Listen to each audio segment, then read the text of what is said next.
These guys are ridiculous. These guys are ridiculous. Now, how about them damn Celtics? And we are back with another episode of How About Them Celtics Talking C's with Bobby Kravitsky of SI Media Group. Bobby, how you doing today? Long time no see. Yeah, it's been a long time, Jack. Nice to get reacquainted here and excited to dive into our takeaways from what turned into a 52-point blowout in a game billed as a measuring test.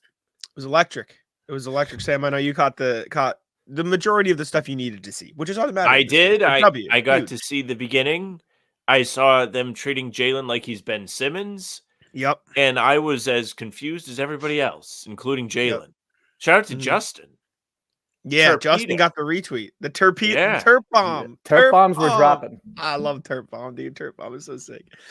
Chad is here. We are live as we always are on Mondays and Fridays. Going to be live on Wednesdays now for a little bit. Duke has joined the chat for Sam as well, which is sick. Yep. Upgrade. I'm moving around. Right, I don't want it to be distracted, but I'm here. I see Duke. Yeah, I was telling Sam before we hit the record button, and I mean the live chat knows. The Warriors games, and I'm sure Bobby can attest, are the most away jerseys I ever see at the Garden is for Warriors games and Steph, because people just like Steph. And I know, like, I'm curious your thoughts on this, Sam, because I know you were a big Warriors fan when they were beating LeBron and then they beat the Celtics, and so you might be conflicted. I find it very hard to dislike Stephen Curry. Like, he's not a really hateable guy to me. So I don't dislike Steph, but I would say that Jaylen said to boo everybody, so they should have followed suit. After the Kyrie thing, you know, you do have to have some kind of integrity. I think there's always some booze mixed in there, but he is such a global, he's always such a global brand that it's not that Celtics fans are cheering for him. There are just Warriors fans everywhere, so they show up. I think you can also boo in a way where this is for a sport and about the competition, compared to having nasty undertones behind it or anything, or like, we hate you, Kyrie Irving, is different than Steph, we respect what you do, but we're also trying to win here. That took far longer than it needed to, what I just had. I was going to say, where are you going, Antarctica? No, I was plugging my monitor, and I just could not get it plugged in. Brutal. I will say, speaking of nasty undertones, there was some of those last night. It just wasn't for Steph. It was for another guy in the starting lineup who always gets those. Draymond? In Boston. Oh, yeah, every time. Draymond's always booed when he's in Boston. It's all right. Draymond said he's not going to play any defense. And then after the game, he pulled out that we weren't trying. Oh, and then he conflicted himself. So after the game, for the sake of the episode, the Warriors decided just to not guard Jaylen Brown. Their game plan was just, we'll leave him open, let him beat us, which is like, let the all-star beat you. It doesn't seem like the smartest decision. After the game, Draymond goes, it worked. He just made the shots, which I hate to break it down to like this really just this minute, like core level for you. That means it didn't work. Like that's not how that system. He's basically saying they successfully played off of Jaylen Brown. What an accomplishment! You did it. You stood there on the floor. Oh my God, John! How did you smash your phone? What the hell? I can guarantee you that I would have done as good of a job defending Jaylen. Yes, I agree. Anyone could do that. Could have exactly me. But it's a wild pat on the back from Draymond. Maybe that was part of Draymond's recovery. They were like, all right, like, you know, you may have ruined your reputation with some fans, but you can regain favor by making them feel like they could do what you do. Yes, I agree. I'm sorry, John. You have HBTC. We're always here. Oh, no. We won't break. Shout out, John. No, we're always here. We got you. Yeah, I don't really get what Steve Kerr was trying to do. He talked about it after the game. He goes, you know, you try stuff, and then like Sam said, Justin Turpin tweeted that out, and just Jaylen was like, I think everybody should try this. I think that would be great. Please try this. Like, he had 19 first quarter points. Like, it wasn't even close to working. Like, it's not even like he shot like, oh, maybe like 2 for 6, right? He missed a few threes. He just made everything. Like, Noah talked about it on postgame last night because she got the video of it. Like, Drew Holiday went up to him on the bench, pumped him up, said, you know, go kill these guys. You know, Al Horford came up to him. He said, you got this, like pumping him up on the bench. Like, Evan was just like, Jaylen, just go take over this game. They're leaving you open. Like, that's disrespectful. And he said that after the game. He's like, this was disrespectful. It was insulting. They insulted the guy on the court, and you expect him not to beat you? Jaylen of all people? What are we doing? Yeah, they treated him like Tony Allen. And the issue, and look, there's no one who you can really justify defending like that on the Celtics. They can play 5 out for a reason. But at the same time, Jaylen's mentality, we spoke about this on the postgame show yesterday, Jack, where his mindset, that's only going to enrage him and elevate his play. So I think that the Warriors, on one hand, yes, they tried to play mind games and kind of punk the Celtics, and I get it. But on the other, they're jockeying for standings in the congested Western Conference. They went into Sunday's matchup 2 out in the loss column of the 5th seed. They're fighting for a favorable position in the play-in tournament as well. So the idea that they punted on this game is not something that I buy into. No, I don't think they weren't trying. It's just kind of funny that Draymond was like, yeah, 15 minutes before we spun the wheel to see what we would challenge ourselves with today, and it landed on not defending the second best scorer on the floor. Interesting strategy from the Warriors. Gerald saying CP3 is washed. I agree. He's useless. He's a little boy out there. Luke Cornett Jaylen shut him down buried on him. one possession. He what? Yeah. Luke Cornett stonewalled him on a possession, ended in a missed mid-range. That's enough to make you call it, I think. Oh, come on. Respect Luke. Respect Luke Gordon. It was bad. It was really bad. This is something I didn't get to see, obviously, because I was at the game, and I know, Sam, you weren't watching like super intently. I heard Bob Myers was on the broadcast or on like the halftime show saying like Boston needs this win more than Golden State. I don't think they do. I don't really think like that's your takeaway from the 50-point blowout at halftime. Like that's your takeaway from this game. And apparently Stephen A was just like, I'm not letting you get away with that. Don't worry. This is embarrassing. Like they're getting.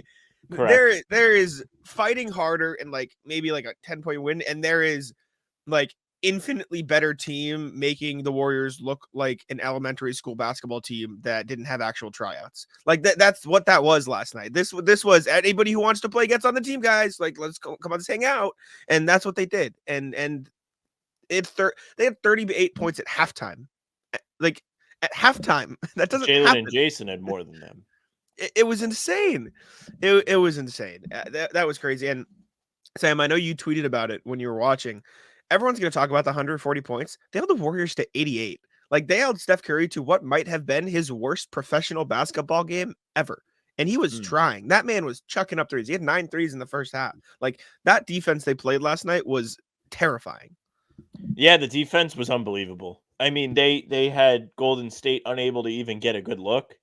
Curry was sprinting all over the floor like you mentioned, Jack. Like he was trying. It wasn't I'm just going to mail it in. Like no. He was really trying to get something going. It was a prime example of how the Warriors are different now, where if he doesn't have it, good luck, buddy, because they had nobody that was serving as a threat to the Celtics. There was nothing they could do to even get anything rolling. Boston was locked in, and I was very, very happy to see. My bad. Misinterpreted the pause there, Sam. Thought you're done. It's tough. He pauses so much. I've learned. No. You gotta learn. Stutter step hesitation that nobody can guard. I bit on the fake. You went right by me. But the defense was the most impressive part. I hit on that throughout the day yesterday, where the energy they played with at both ends of the floor, but keeping it to that end of it, I just thought that they were swarming around. There was often a help defender swooping in to swipe at the ball. They were forcing turnovers. They minimized paint touches. They kept the Warriors from putting the Celtics into rotation, and they were flying around contesting practically every shot and then minimizing those second chance opportunities. They only gave up 2 offensive rebounds in the first half. So I thought they did a phenomenal job defensively, and then the game is connected. So that makes it so much easier to maintain an up-tempo pace. And what that leads to, especially for the Celtics, is consistently creating high-quality shots, whether it's at the rim, beyond the arc, you name it. And so that just allowed the Celtics to maintain this positive cycle that made it where the Warriors, they didn't really have time to contemplate, hey, should we scrap this Jaylen Brown strategy and try something else? Because the game was already a blowout at that point. This is the most fire game ever. This is how every game should be. You want to talk about the offense? Offense, all cylinders. Defense actually was there. Look at that. Can you believe it? This is the Sam stretch. They've won their last 5 games by an average of 30 points. Yeah, that is, respect. that is insane. It is not Missoula something that must have just like happens. stumbled upon this one day and been like, "Hey, that's the guy that only asked me questions about Al Horford. Let's see what he has to say." And then he was like, "Oh my God, he's right. We should just Listen to beat the this. brakes off of every single team." Listen, this 11-game win streak is more than an 11-game win streak. It is an 11-game. We are better than everybody in the NBA. It's a 40 bludgeoning. point win over Memphis. Only 12 against Atlanta. Only 4 against Mm. Washington. Those two are maybe a little close. Same with Miami. 8 against Brooklyn, and then it started. And then it was 50-point win against Brooklyn, 17-point blowout against Chicago, 14-point win over New York. That was more than that. 18 over Dallas, over Philadelphia, 28 over Dallas, and 52 over the Warriors. And these last two over like legitimately good teams. Like the Warriors were 13-3 in their last 16 coming into this. Dallas is a playoff team. Like that's not just like both teams were hot Grizzlies. too. Yes, Dallas was 8 in a row. Warriors were 10 of 12. Like this is not Mickey Mouse. Unlike John mentioned the Cavs in the chat. Dallas was 8 get to in see a row tomorrow. going into it, but they were hot. They were hot. Also, 52 points. It was not that close. No, it could have been 70. It was a lot. Yeah, that's 52 with Tatum on 25 minutes and Brown on 22. That's a day they should have had us ready to go. 15th roster spot. Mhm. You spin the raffle thing, pull a name out. They get to go play. Imagine getting to tell your grandkids you played against the Warriors with Curry. Mm-hmm. Yeah. That'd Chat's be on the Kool-Aid too. If I've ever seen it. Chat's on the Kool-Aid. They're ready. Chat's ready to rock. This is very hype. This is also sick. First Dame wanting to be the Celtics. Now Curry saying we used to do this to teams. That's the saddest quote. Did you see that, Sam? Curry. That's how you know that this 11-game bludgeoning tour is just at epic levels, where you've got future Hall of Famers basically wishing they were you. Also crazy they did it without Porzingis. Yeah. I said this last night, Sam. 2 of their 50-point wins have come without a starter. Like Brown was out for the Brooklyn game and Porzingis was out for this game, and they still won by 50 points. Somebody else was out for the Brooklyn game. I think it was Horford. So like probably every single they have had missing. I mean, if you want to talk about starters being out, no Halliburton, 50 piece to the Pacers, just to fit your narrative. True. But really, what an amazing display. And we talked about Bob Myers for a minute, and I think this should be discussed a bit further. Unironically, I think he does have a point where this game was important for the Celtics. There's no doubt about it. Coming into this, I saw somebody tweet it, and I'm sure they said it all the time in the press scruffs and whatever word that is. Anyways, the Celtics had lost 5 of 6 to Golden State after game 3 of that finals, starting off with the game 4, right? They needed this. Like last year, the Celtics were beating everybody. They were on a similar streak to what we saw now to start the season. They had just gone into Phoenix, beat them by 50 on their home floor.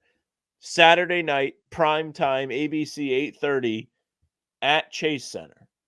They get embarrassed by the Warriors while wearing the incorrect jerseys, by the way. That should be factored in. Yesterday, also wearing the incorrect jerseys, they maintained their hot streak, beat the brakes off the Warriors, and said, hey, look, we're here for real. We've exercised whatever demon we took in during the finals. This does not bother us anymore. Even earlier in the season, it felt like the Warriors just had that Celtics over Sixers type energy, with the Celtics being the target in that one. Yeah, I think that if you look at it from a regular season lens, then the Warriors needed this game more because of standings and what the Celtics are doing. But the bigger picture and what both teams really care about is the playoffs. And it's why I think the Warriors looked at it and said, let's try and punk them once again and play off Jaylen Brown. And so from that standpoint, I think that, yeah, you can make the argument. I don't think it's laughable to say the Celtics needed this game more with the championship and maturation and exercising demons in mind. And credit to the Celtics. I think what gets lost in the shuffle is one of the most surface level facts in all of this. And that is that it's really the first go around, arguably the second, but if you just look at it, I'd say the first, where Jason Tatum and Jaylen Brown are both playing together in their primes. So you look at all the success that this team has already had, very impressive. Could have won a championship before in recent campaigns, no doubt. But that was also a very different point in terms of age and maturity, not to mention on-court development for Jaylen and Jason. And so this go around, it's not going to work when you try and punk them like that. They're different people than they were 2-3 years ago. Yeah, I mean, I feel like part of me thought that they exercised the demon last year in their second game when they beat them in overtime. What happened in San Francisco this go around was not a great look. But then they kind of brought it back as, the Warriors got their get back. But I don't know if there's any get back from this. I don't know if there's get back from a 52-point. Is this the most the Warriors have ever lost by in franchise history? What's the biggest? I'm serious. Biggest. It's loss. a good question. While you're looking that up, shout out Stat News, I presume. I think that it really does reminisce or parallel in some ways the Jordan Bulls against the Pistons in the 80s, where it just reached a point with Chicago where, okay, you can't punk this team anymore. You're not going to little brother them. It's just there's kind of nothing you can do, and it's over with. And unless the Warriors bring in another superstar, I think this current construction and what we know as the dynasty, I think it's reached a point where they're passing ships with the Celtics. Yeah, I think that's fair to say. And it did have a feeling like that yesterday, where it was, all right, like, this is the passing of the torch moment, oddly enough, where the Celtics have proven themselves worthy. They had every answer to anything the Warriors threw at them, and Golden State could not do a thing about it. It was a dominant performance. They looked completely comfortable. The home crowd was in it. The people believed. And it was a special day in March, which you don't really get in this league. Usually that's college where March makes memories. But I feel like this is a game that people are going to remember for a while for the Celtics. Hopefully. Third largest margin of victory in Warriors, or margin of loss, I should say, in Warriors history.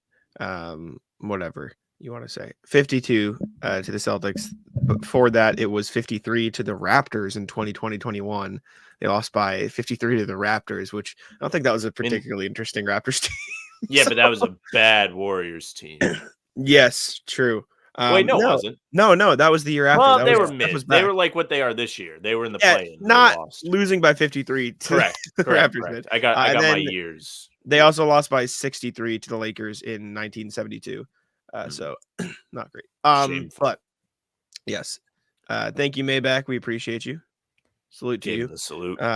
We're here. They have to start collecting hardware. I agree. Next. Couldn't agree more. That's next. Let's see. Checking in the chat. Some love for JB. Agree. Do you guys think Tillman should be over Cornette now in the playoffs? Just depends who they play. Yeah, it's just gonna be matchups. I think. I think yesterday with the Warriors, having Draymond out there makes it easier to throw Tillman out because, well, they're very similar in size, and also Tillman can switch if they have to throw him on Curry. You don't really see Cornette shutting anyone down unless it's Chris Paul. Mm-hmm. Yeah, I think Joe likes Luke Cornette a lot, including his ability to impact the game on the offensive glass. Very smart player. He does well within his role defensively.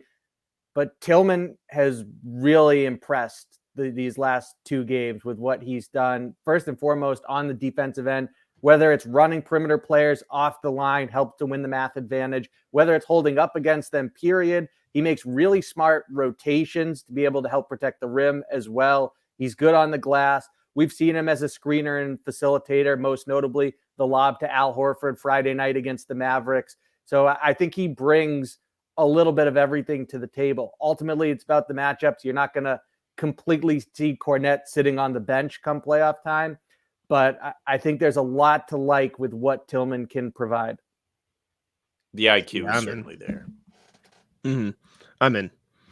I'm a big fan of Tillman, dude. He's been so good in his brief time with the Celtics. Even just his reads, Jack. Like he had one against the Mavericks where Jaylen Brown comes off a screen. As soon as he turns the corner on Kyrie, Tillman cuts out of the corner and gets a dunk out of it. And it's just a really smart play. And as basic as it is to lurk around in the dunker spot and snake to the other side, it's not a specific example, especially in terms of how quickly he read and reacted. It's not something we see from Luke Cornett a ton. I mean, Tillman is really looking like a free guy at this point. Celtics get a free guy at the trade deadline. They give up absolutely nothing for him. Kind of. I mean, Lamar Stevens has played well for Memphis for what it's worth, so they did get their money's worth by giving up Tillman. But the Celtics did not have to pay a large price to bring in somebody that seems like he's going to legitimately help them going forward. He looks very comfortable out there. Ooh, he made a 3 yesterday. I didn't even know that. He made 3. Sick. And that's a big aspect of his game that everyone should be excited about too, is that they can put him behind the 3-point line and space the floor if they have to. It's a big addition. It's a big extra body they can use in a more fluid defense. They don't have to resort to drop if they don't want to. He can move, and that's so important. It really can't be overstated. I agree. Excuse me. I agree. I'm big on Tillman. Anytime I post his Twitter clips to Twitter, it does well. So it seems like the people are in on him too.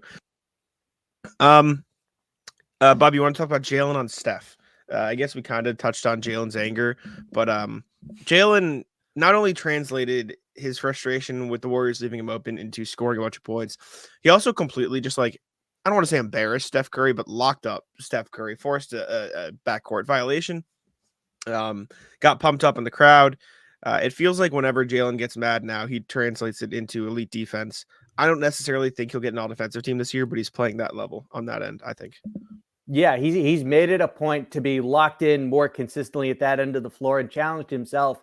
So credit to Jaylen and again, I think this speaks to, we talk about his mentality and how he would respond to the Warriors playing off him. I also think it speaks to who he is as a person and what his mindset is, that he signs the most lucrative contract in NBA history and comes back with, how am I going to get better? How can I build on my game? Not everyone does that. So credit to Jaylen Brown for it only making him even hungrier to heighten his play. And so I asked him yesterday about the other source of motivation for him, which was, you got to guard Steph Curry. And we saw how fired up you were about it. You forced the turnover at half court. You're clapping, you're firing up the crowd. And so the first thing I wanted to know was, is this something that you had, an assignment that you went to the staff and asked for, or did they give it to you? And he said that it came from the coaching staff, which is a testament to his earning even more trust at that end, where maybe earlier in the year, he said he would have had to ask for that, but now it's normalized. And then the other part of it is he shared his respect and admiration for what Curry has accomplished in his career, saying how tough it is at 240 pounds to chase him around. He said, that's a different level of shape you've got to be in. But when you're playing against one of the greatest of all time, I'm going to sign up for that challenge, and talked about how Steph is someone that you could put into your top 10 on Mount Rushmore. It's actually a conversation that Jack and I were having before the game. So shouts for Jaylen for chiming in on that chat. And yeah, I thought it was so impressive the way that he locked him up. And I think that not only did it even further fire up Jaylen Brown that he got that assignment, but also, let's say that he wasn't shooting well, I think having to focus on that at the other end would have helped from a mental standpoint. This has been a good stretch for Jaylen picking up guys on defense. We talked about the Luka matchup heading into Friday's game. We got to see a bit of it. On Sunday, he is guarding Curry at half court without the ball. He was not playing any games. I was watching it with my girlfriend who doesn't notice all these things. So I'm kind of pointing stuff out that I think she might find interesting. I'm like, look at how far away he has to guard Steph Curry, because she knows who that is. And obviously she's watching the game and he just keeps throwing up bricks. And I'm like, no. It's because they're doing a good job. It's not because he's washed. But anyways, Jaylen's level of defense as a whole this season has seemingly gone up. Last year, there was a lot of discussion about, is he the same defender he used to be? When he got drafted, in the first few years that he had a real place in Boston's rotation, it had a lot to do with his ability to stay with guys, his strength, athleticism, and just being an all-around good defender. That was the big selling point for a lot of us. We were like, this guy can play both sides of the ball. People were trying to pin him as somebody like Kawhi Leonard. And then, what the hell is that? All right, sorry. What is what? I got what is like a what? text from something that I had to get new tires on Friday, Oh. and I was like, "What do you mean my vehicle is somewhere?" So I'm sorry, but Jaylen has brought the defense back, just as I brought my talking point back. He's back, all the way back. He's locked in, engaged. He heard everybody hating on him over the summer, and he's just so much more poised than he might have been last year. It seems like he has tightened it back up and brought himself back to where he needs to be there. Yeah, I mean, he said it before the year that he wanted to be all defensive, and like I said, I just don't think he'll be on the team, unfortunately, because of voting. But he's playing at that level, which is all the Celtics need from him. Hello, Phil. What's up, everybody? What's up? So I'm amped. I'm amped to see it. Agree, Maybach. Not very smart. Matthew, 100%. Yeah, it was really fun to watch. I was very pleased. Someone mentioned it earlier too. The fact that they are winning without Porzingis is huge because it felt like that was going to be a problem earlier in the season where like you lose him, the offense goes to dirt. It's not really anything anymore. Last night, not even close. Now you could argue it didn't go to dirt, like crap last night because the Celtics had the easiest offense of their lives because they had an All-NBA player open in every possession.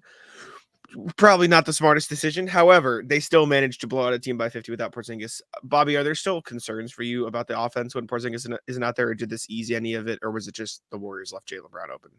Yes, because the sample size is too small for me to say, okay, that's something that's solved and we don't have to worry about it come playoff time. But I do think that yesterday was substantial from just seeing lessons you already know play out on the floor. And a nice reminder that what works with Kristaps, aside from having this 7-3 center with amazing touch that can punish switches, but the ingredients to creating positive possessions offensively remain the same regardless of whether he's on the floor. Some of those options aren't going to be there without him. But nonetheless, if you're playing like that defensively and then operating up tempo, you're usually going to find a mismatch, a hole in the defense. You're going to put them in rotation, and there'll be a breakdown, especially when you have as much talent as the Celtics do at their disposal. So the keys to success, for the most part, remain the same, regardless of whether or not Porzingis is in the lineup. And I thought that it was positive moving forward for the Celtics to have a game like that. I love that they beat the brakes off the Warriors yesterday without Porzingis. I think that's a great thing. I am still concerned about the offense if they are in a close game and he is not on the floor. Just because of the extra layer he adds, the control that they can take of an offensive possession just by giving him the ball at the free throw line where, all right, time to make a decision defense. Like either double him or live with him shooting over the top of whoever it is. Luckily, they didn't have to do that yesterday. The ball moved around pretty well from what I saw. And I was pretty pleased with that. But I still think they do have a late game leg up on the competition when he's out there. I won't even say like a late game problem if he's not, but they are just a far better team if he is out there in a close game. I agree. I mean, I don't know if that's necessarily a Celtics are bad, and I'm not saying that's what you're saying. I think it's more a testament to Porzingis is really good. Well, that's how it finished. Yeah, 100%. Derek White is the hot hand, though. Feed him. Clutch time. So I have a question. We'll start with Jack here and work it around. I think it's understood that the Nuggets, doesn't matter who they're playing, what the stakes are, they're going to get a good shot at have a good possession nearly every time down the floor. Where do you put that gap? And it can be really close, but I'll use the term gap between them being able to do that when the stakes are the highest, the matchup's most difficult, and the Celtics' ability, your trust in them to accomplish that. In my mind, it is less the gap of the Nuggets' ability to get a good shot and the fact that I think the Celtics, at least we need a bigger sample size and we will get it soon because they're playing them on Wednesday, correct? Wednesday? Thursday, sorry. I think it's more that the Celtics, at least in the last game and over the years, have been able to prevent them from getting that shot more than other teams. Like even that last game where the Celtics lost, it's not because the Nuggets scored a lot in the last 5 minutes. It's because the Celtics couldn't. And so if you want to talk about that gap, which I still think they got pretty good shots, they just missed them. I don't think the gap is as big as it is for almost any other team in the NBA because the Celtics have defended the Nuggets so much better than most other teams in the NBA. And so I think because of the Celtics defense rather than their offense, the gap isn't too big. That said, I think the Celtics need to prove themselves more because they don't have the best player on the planet, unfortunately. I think they have the better team, but they don't have the best player on the planet. They don't have a title run behind them. They don't have the fact that, I mean, the Nuggets walked every team they played in the playoffs last year. It wasn't close. Like they dominated everybody. You could say, oh, they got the Heat in the finals. They got the Lakers. It doesn't matter. You play who's in front of you, and they killed whoever was in front of them. So I think you have to respect that. I still think that they are the best team in the league until they are beaten. Do I think the Celtics perhaps have a more talented roster? Maybe, but They do. in They terms have a of more talented roster. yeah, For sure. in terms of Jokic, which is that's the whole argument. They can get a better shot because he is Jokic. Cohesion too plays a But, role in why they yes. consistently create a good shot, no matter But, who the opponent is. So it's more like Denver versus the field and the ability to create a quality possession compared to Celtics versus the field in that Yeah. same capacity, I just think the Celtics defense has been good against Denver. without a doubt. Celtics defense proved itself back on February night or January 19th. The offense just had nothing for them at the end of the game, which sucked to watch. I was devastated and upset and everything. Can the Celtics get good shots at as high of a clip as Denver? Yes. Will they? Probably not. I think they lack focus sometimes on the offensive end. How many times do I come on the show and just complain to you, Jack, about how many step back threes do I have to watch? Like, can they get a good shot every time? I do think so. Like, I think they have the personnel for it. If they move the ball really well, we've seen them just tear teams apart at times this year where the ball just touches everybody's hands and bounces around the court and flies around. The defense has no answer. But we do see some possessions where it's like, okay, 4 minutes left. Watch this. And it's just fall away three. And to Tatum's credit, he's been doing a great job of knocking him down lately. The percentage is way up compared to what it was back in December and January or November, whenever he was really, really bad. But late in the game, I would prefer controlled shots, and those feel like they're more out of control. I don't know how fair that is because the percentage is up, but I don't love that. And I would say the Nuggets will get better shots than that more consistently. Yeah, the Nuggets are the best in the league in that. It's why you ask compared to them. And it would be nice to see more crunch time opportunities for the Celtics against good teams here in the regular season. But one of the reasons for the bludgeoning is I think that the gap between the two is closing. And I think it's reached a point where the Celtics have really taken on this mindset and embraced and gotten comfortable with, we want to be the smarter team. We want to stay a step ahead. And so whatever you choose to do against us, we have the counters to play into that and beat you. And so now that they're just kind of taking what the defense can give them and punish them in that regard, I think that's a big part of why you see these bludgeonings as of late. Jack, you brought up the number. They've been winning by a tick over 30 points in their last 5 tilts. They've played some really good teams that are red hot along the way there. So to me, I think that speaks to it, is their mindset and approach. Yeah, I think they have also been better, as Matthew and Chapo were saying in the chat. Like, And I agree too. They've been better. But like, it's annoying because yes, they've been better, but they also haven't had an opportunity to practice their crunch time because they are just not. It's not close because they're just blowing teams out, which you can't really complain about. But it's not like you're getting an opportunity to watch them in many close games. Although I do think there have been plenty of close games this season where they have avoided those bad shot selection. Like the Timberwolves game is always going to be the one I go to. They were awesome in that game in the clutch. They won the game because of the clutch. They sucked for the rest of the game and then were great in the clutch. So I think that was an opposite. I think there were some other ones too, which maybe you didn't want to be in the clutch against those teams, but you can still value the execution in those games. Like Atlanta was closer than it should be, but they shut them down and they closed it out with smart shots. The Pelicans game ended up being a 6-point win. They closed that one down. Like there have been games this season where they have managed to close things down. Yeah, the Cavs games, like even early on like that. So I do think the Miami game was great. And so I do think there are games this season that you can point to and be like, all right, Celtics in the clutch, fine, good job. But I just don't think we'll get a good read on it until we get a close game against a good opponent. And even so, like Sam, Bobby, and Noah and I were talking about this last night.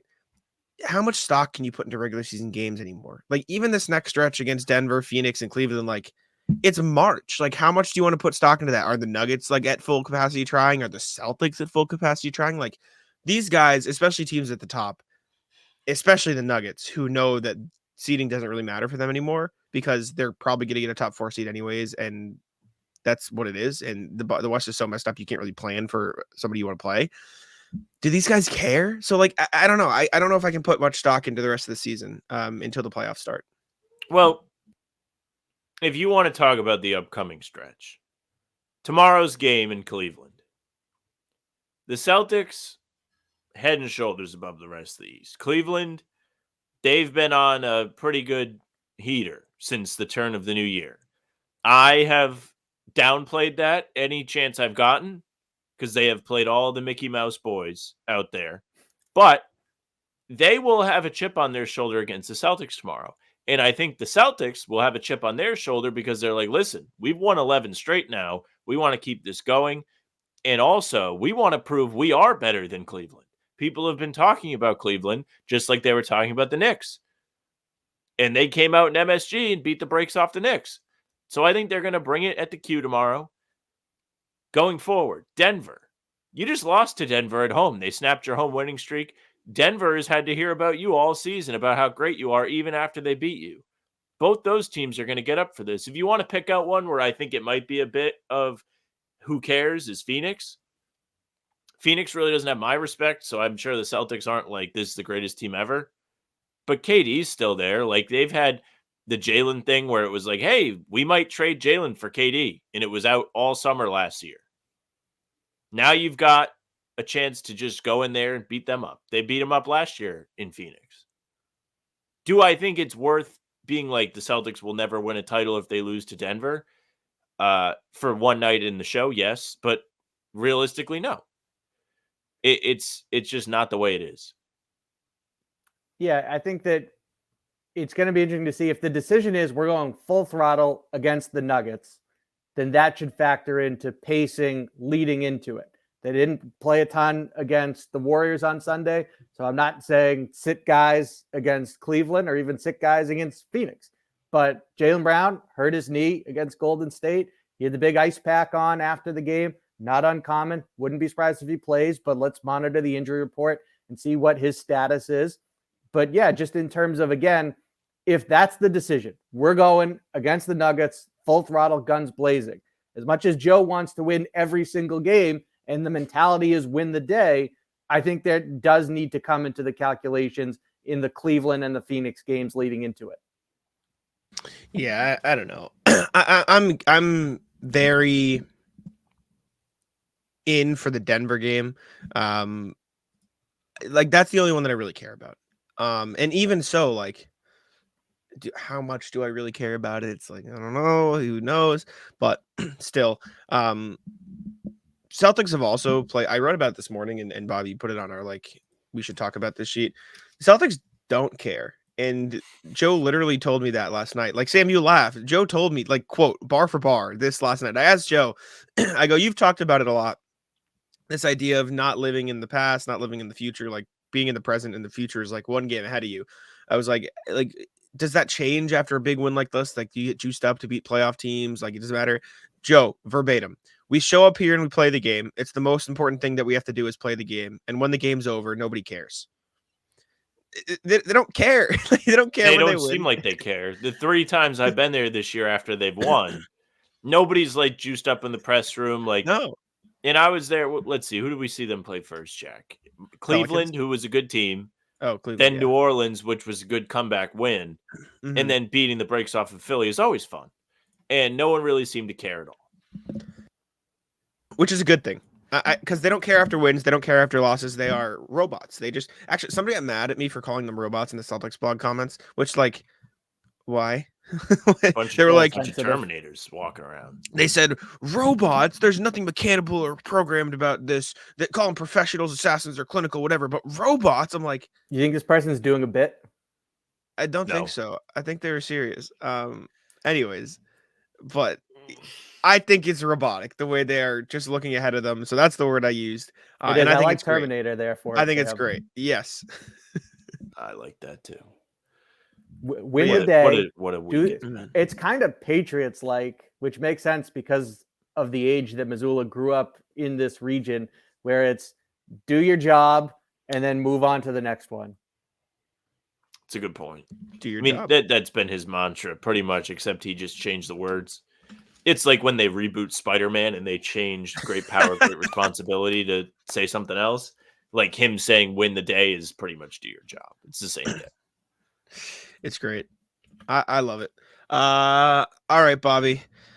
A couple more things before we get to trivia. They were not leaving O'Shea. They did just talk. Oh, I was joking. We don't have to actually. No. Talk about it. Talk about O'Shea Brissett. No, I want to hear. I wish I could talk about this. We can bring it on the air. But that was strictly for the text. I want to shut up, Matt. You're so rude. Guys, leave a like on the stream. A lot of people in here. Yeah, leave a like. We'd appreciate it. So when it got to garbage time last night, Bobby and I made a friendly bet. Bobby goes, I bet O'Shea Brissett makes 3 threes today. You asked me, Bobby, how many is he going to make? He's not going to And if the Warriors weren't determined to keep the ball out of his hands, he might have had 10. He might have topped Jaylen. No. I didn't get to watch, but I can only assume they were guarding him as Jaylen was guarding Steph Curry. He got the Steph Curry treatment. Yeah. No. I think anyone who watched the game. He missed the 1 3 he took in the game, and then he took another warm-up 3 after the whistle, and it wasn't. And then he took another warm-up 3 after the whistle, and it wasn't. Steph even went close. 0 for 9. This happens to the best shooters in the game. Thoughts on O'Shea? I will say, to O'Shea's credit, Noah brought it up on the post game, which went out this morning, which you should go check out. Sam wasn't there, but we had a good time anyways. O'Shea was hustling. He was trying real hard. He was playing through every possession like it was his last, like Noah said. I think he's been great this year. I think on top of just what he's brought on the court, like you want to talk vibes. That guy is vibes. That dude is elite in terms of, bringing the team together. I love the Brissy files. I love Brissy TV on YouTube. He's just, I love what he's brought to this team. Yeah, I think O'Shea is a nice player to have for 82. He's not a 16-game player, meaning playoffs, but in the regular season, to have someone who's a part of your extended rotation that can come in and help swing momentum at times, like he did in the home opener against the Miami Heat, who's a very savvy cutter. He's very good at crashing the glass. Joe Mazzulla has called him and Luke Cornett their 2 best at extending possessions and getting offensive rebounds. And so just, you talk about that the guy plays his tail off. And so his ability to compete, his defensive versatility, the fact that at his size, there are some centers he can switch onto and keep off the boards. He does bring a lot to the table. You just understand that his role is to be a part of the extended rotation. I also am curious if Brissett gets a credit on the documentary that they're making. Like, you think he's going to be involved in that at all? I love Brissett from a hustle standpoint. The first game at home against Miami, where he came in and just completely turned it on his head, will always resonate with me. I just thought he was incredible in that game. The first thing he did was get a rebound off of a free throw, an offensive rebound, which just does not happen. And Tatum even credited him after that win. And every time he's come in after that, he's really had that same kind of energy. And he's done a tremendous job at bringing it no matter what, even if he's not playing a ton of games in a row. And that's extremely impressive to me. And it gives me confidence if he is put in there in a playoff game for whatever reason, that he's going to do everything he can to bring the Celtics what they need. And that's what you need from a guy in his role where he's not really playing consistent minutes, but he could be hey, that's the O'Shea Brissett game guy. Like, I would not be shocked if there was a random game in the playoffs where he comes in, maybe scores 10 points and just like mucks up whatever the other team is trying to do. Yeah, I've been big on O'Shea. He's been great. I'm very happy how great his fraud has been. Yeah, 100%. They kept it up and they were fun. Preview the Cavs briefly. Bobby, what are you looking for? What are you excited for? How much stock you putting into this? It would have been a lot more if the gap between 1 and 2 wasn't almost 9 games, but it's still a big game against a good playoff team. They're 3rd in a row. Are you expecting another blowout? What are you hoping for? Well, so I'm going to treat this at the moment before injury reports come out like Jaylen Brown is playing. I'm really not sure at all that'll be the case, but if he's out there, you just had the challenge of Steph Curry. This team is about one day to the next. And so now it's, do you guard Donovan Mitchell? And do you bring that same intensity? It's a good friend of his, by the way. So there's some pride involved as the competitive juices flow. So I'm curious to see in particular what happens with defending him. He has become the identity and the focal point of Cleveland's offense as of Darius Garland going out of the lineup, and now he's back and it hasn't changed. Sam, you're right. 18-1 is very impressive. Don't care what level of competition, but you can also go up and down the list of opponents they beat and say, oh, well, this kind of, it's maybe not as impressive as I thought. You know, it's not like they were rolling through the Celtics, the Nuggets, and all these other teams at their best at the top of the standings. The other thing is the Celtics have done really well against physicality, but it is an area that in recent seasons and even earlier in this one have given them trouble. So now you're going up against the Twin Towers and Allen and Mobley. And not that Mobley is exactly a linebacker out there, but it is a team that goes double big. So how the Celtics respond to that will be interesting. Yeah, I think this is a big Porzingis spot. He has not been the greatest against other big guys this year in terms of the ones that can push him around. He's had great skilled matchups where he's played well. Came out against Denver and scored like 15 points right away, and then they stopped giving him the ball. I'm interested to see how well he plays against these two guys in Cleveland tomorrow. They are two of the best on the defensive end. They're very coordinated.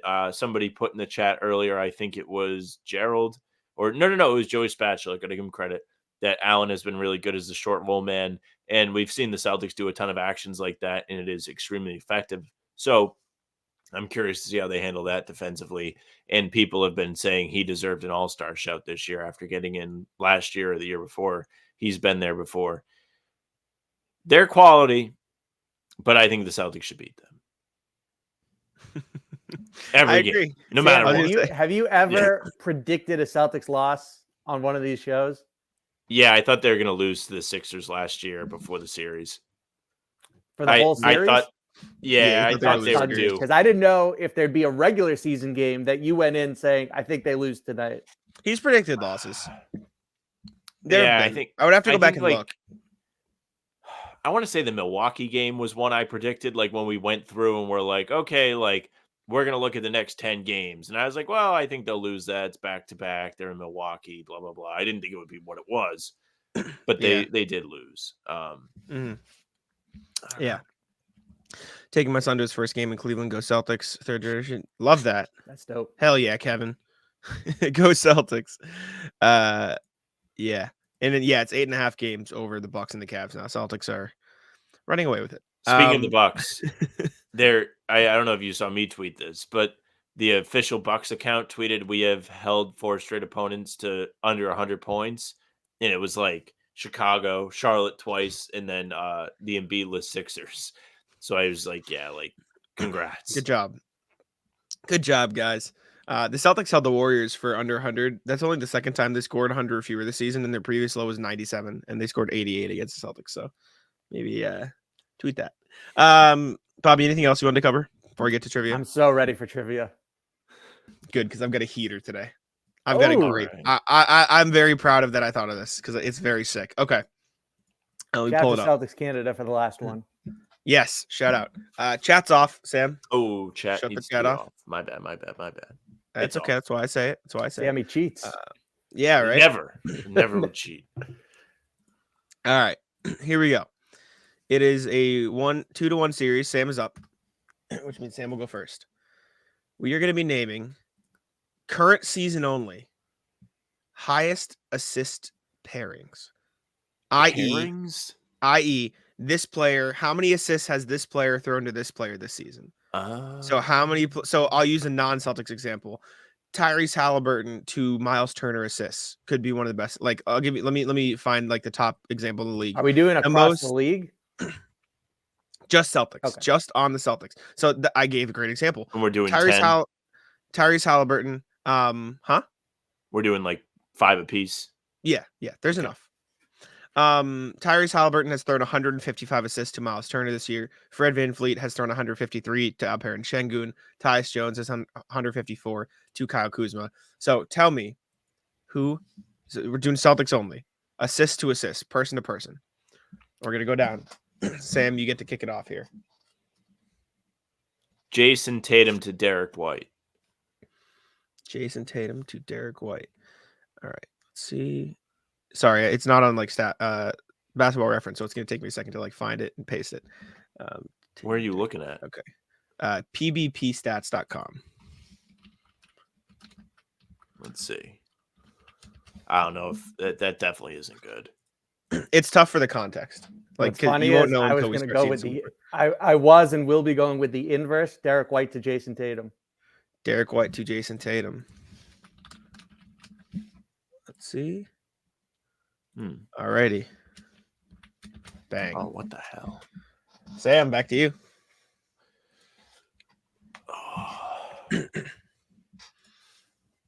I'm going to say this is hard. It's also tougher for me to answer the chat because I have to like go and search for them. I'm going to guess White to Jaylen. White to Jaylen. Let's see. I just got to double check because it's like, let's see. Okay. White to Jaylen. Bang. Okay. All right. We're back. Right there. Bobby, to you. Tatum to Porzingis. Tatum to Porzingis. Okay. Bang. Jeez. Sam, to you. Not good.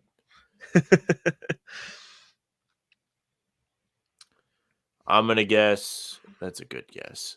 I'm going to guess, White to Porzingis. White to Porzingis. Let's see. I know All they right. run that Tatum One of the Porzingis Celtics' action best quite a offense bit. right there. Their pick and roll. Yep. Double checking. Can't be good. Oh, bang. Not there. that bad. I'm still trailing. Bobby, to you. Candidly, I'm Mhm. not 100% on which one has more. This No, could Phil. be, This season, Phil. This Just could be this a season. problem right here. This could be leading to my own demise. But I will go with Jaylen to Porzingis. Jaylen to Porzingis. Let's see. Okay.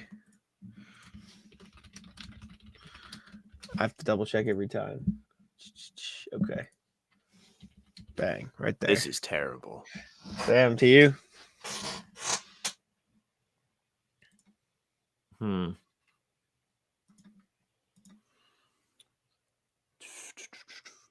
I'll guess Holiday to Tatum. Holiday to Tatum. Let's see. Alrighty. Oops. Bang. Right there. Oh, nope. I forgot to type the 7. 47. Just almost fell out of my chair. I know. Bobby, back to you. No one's out of it yet. Because there could be a slip up. You never know. It's like somebody could have picked a 0. Yeah.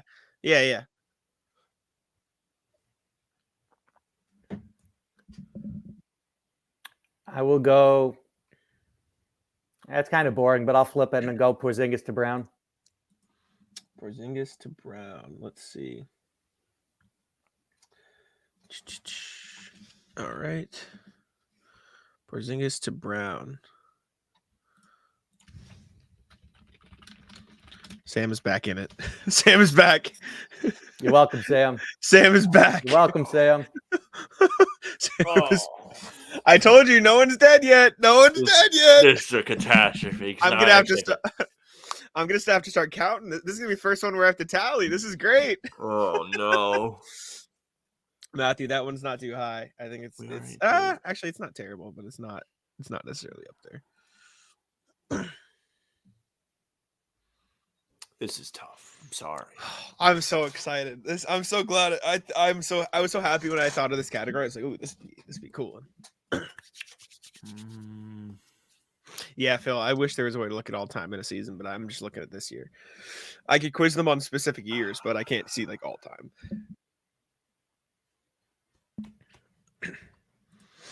I'm stuck between two. Mm. I'm going to guess Holiday to Brown. Alrighty, let's see.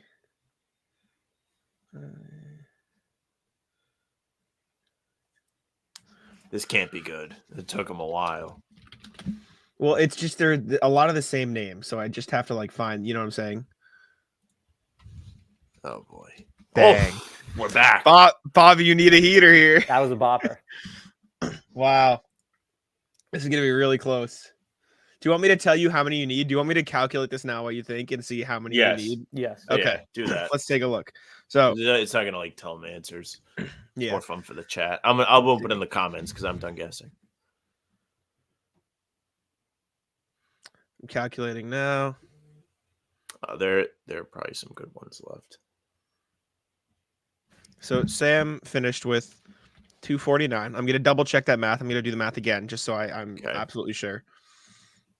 37 plus 59 equals 96 plus 49 145 plus 47 192 plus 57 249. Yep. Okay.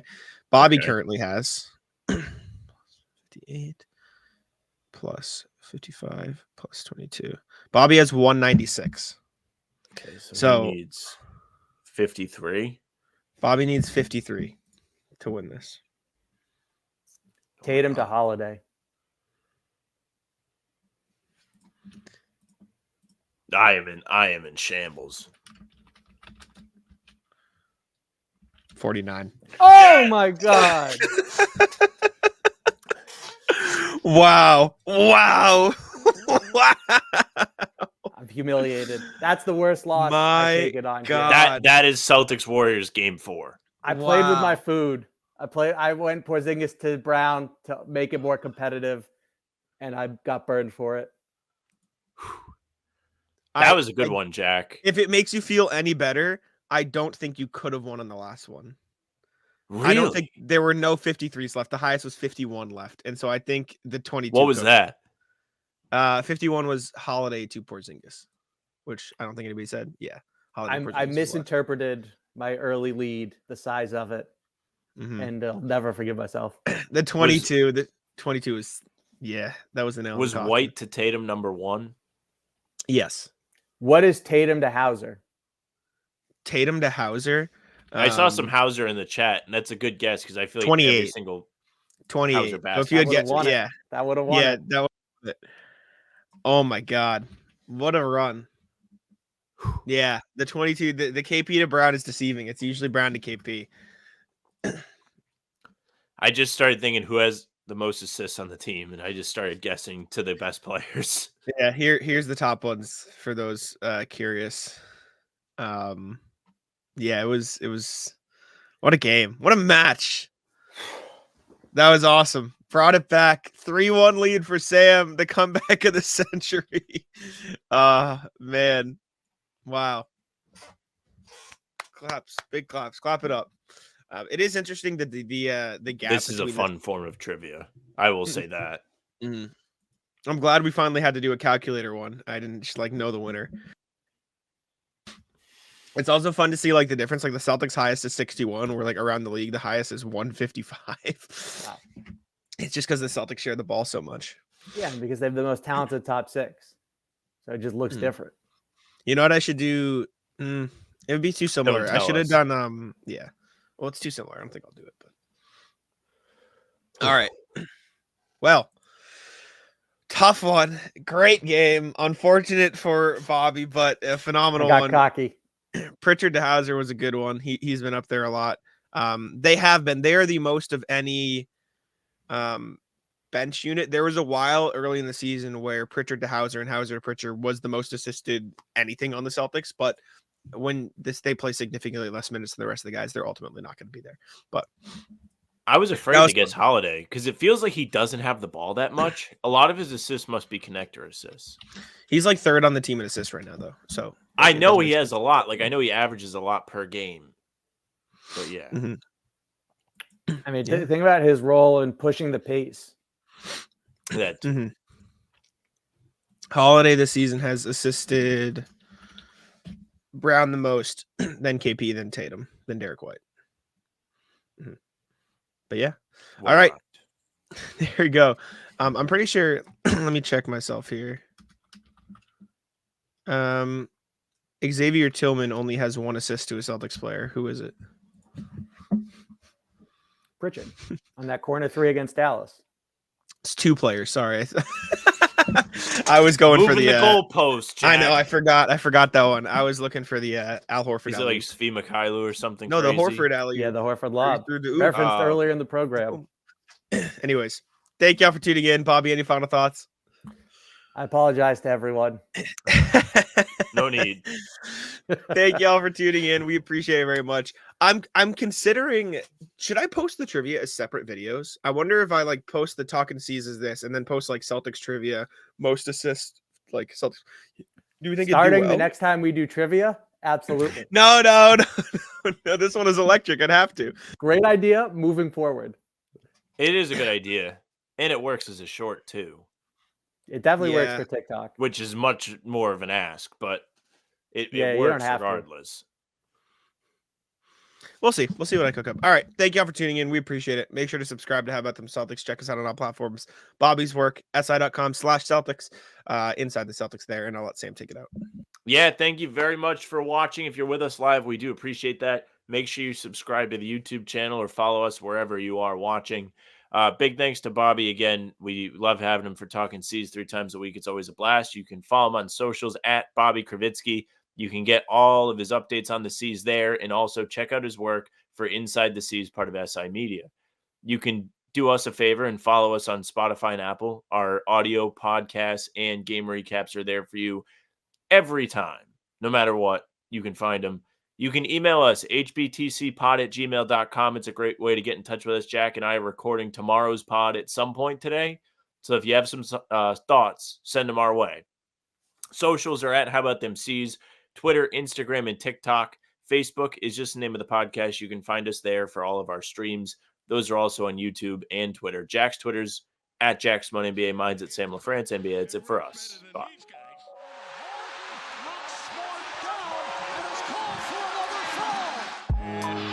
Tic-tac-toe.